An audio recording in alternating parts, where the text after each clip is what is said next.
Okay, what if the Garden of Eden is in Florida? So this is in response to a comment. I was mentioned the Garden of Eden being in Yellowstone National Park area. And they're asking about, does it make sense that northern Florida could be the location? So I'm assuming that you are referencing this book by E.E. Calloway called In the Beginning. E.E. Calloway was a pastor, I believe, in the 1940s, and he believed that the location of the Garden of Eden was in northern Florida. So I have read his book, and it makes sense to a certain point, and then after that it stops. It doesn't make sense anymore. So I'll see if I can just touch on some of the main things that I see. So in his book, and you can access this for free online at archive.org, but he's referencing the second chapter of Genesis where it says, "A river went out of Eden to water the garden. From thence it was parted and became into four heads." Now, I know there is a lot of debate online about what this verse means. It does kind of sound like it's talking about one river that splits into four. However, that doesn't actually happen in nature. Rivers come together, so it would be four rivers coming into one, unless it was some sort of like supernatural river. I'm going to take this opportunity to know that yes, I'm extremely aware of the idea of the North Pole in regards to this, and I have actually looked into that for years and years.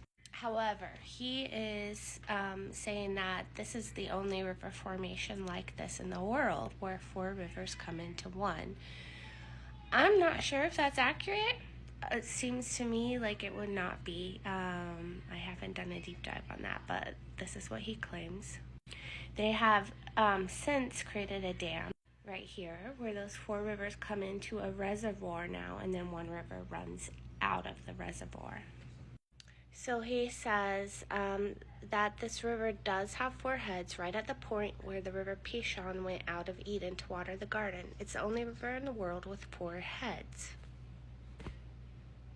Okay, so that kind of makes sense. His argument makes sense when you are looking at Genesis, right? When you're looking at the description of the rivers of Eden. However, when you start moving out beyond Genesis, that's kind of when things really start to fall apart.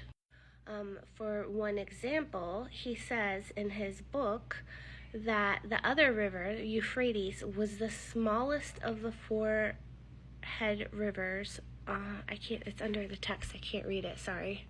Okay, sorry, so smallest of the four head rivers on the survey, and he's referencing the survey that the government did when they built the dam.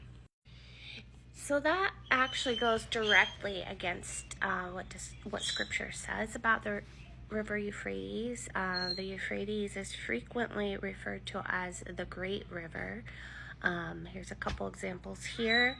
The language used to describe the Euphrates identifies it as a major significant border river. It was a very big river, a powerful river, and an area of high travel. Like the travel on the Euphrates happened a lot. So if you look on the map where these rivers in Florida are, this second yellow line right here would be the Euphrates. It's actually a small creek. So it doesn't really match up with the description in Scripture.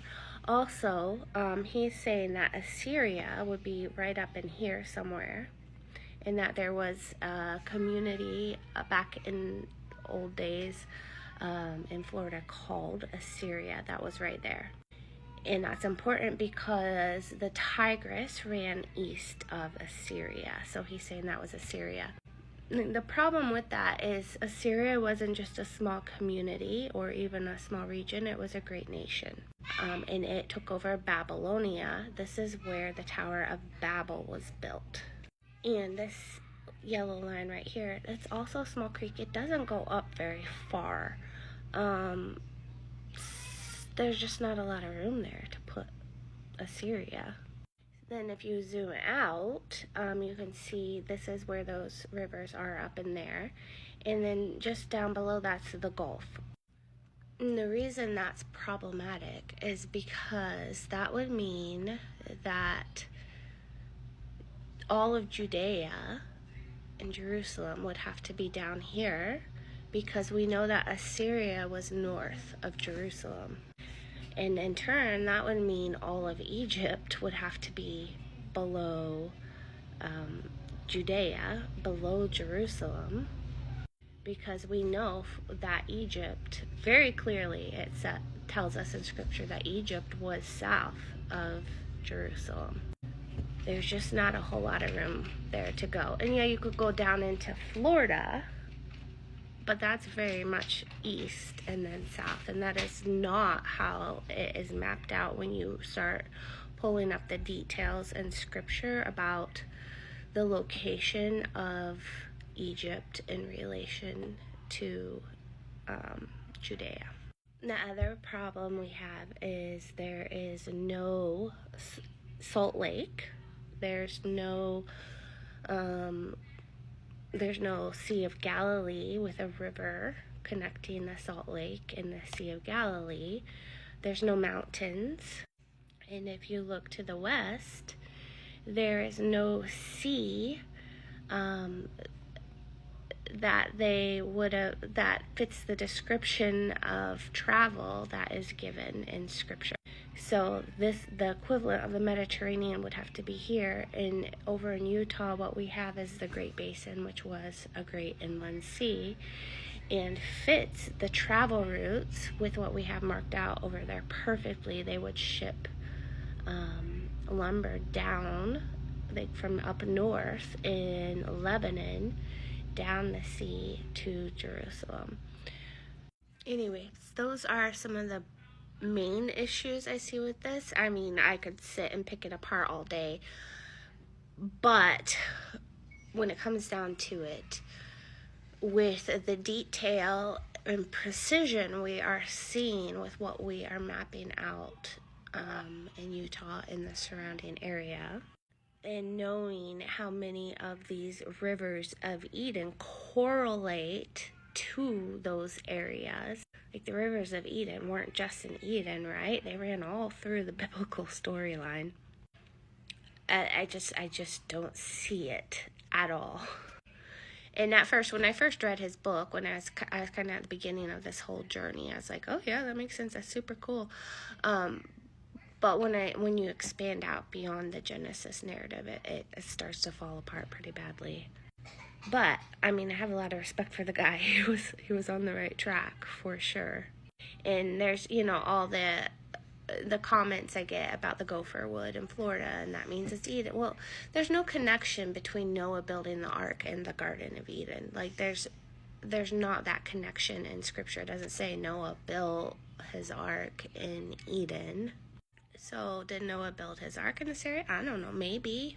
Probable. I don't know if the gopher wood thing is highly legit or not. It seems like it's a good point, but it's possible.